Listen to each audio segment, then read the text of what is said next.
Yap, kita mulai bosku. Salam sehat, salam radiasi. Otak, struktur biologis paling kompleks yang pernah dipelajari manusia.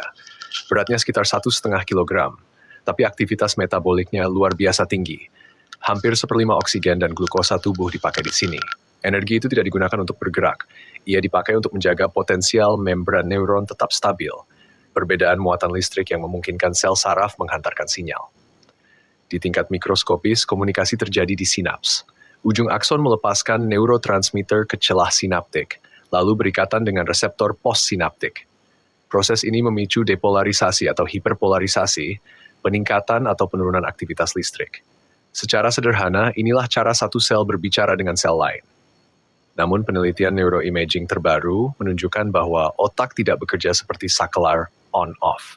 Ia beroperasi dalam pola dinamis yang disebut konektivitas fungsional. Area yang berjauhan bisa aktif bersamaan dalam hitungan milidetik.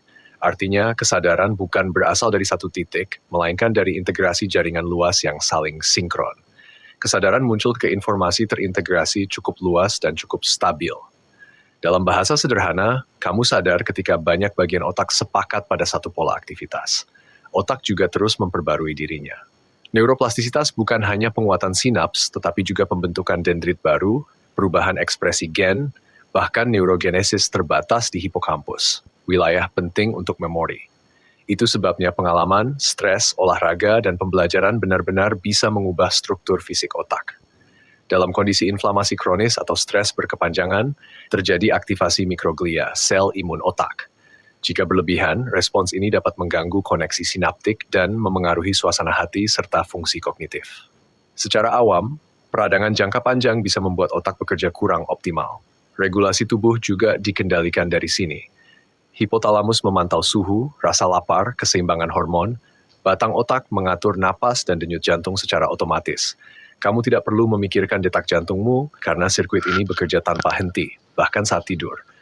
Dan saat tidur dalam, sistem glimfatik meningkatkan aliran cairan cerebrospinal untuk membersihkan limbah metabolik. Tanpa fase ini, akumulasi protein abnormal bisa meningkat.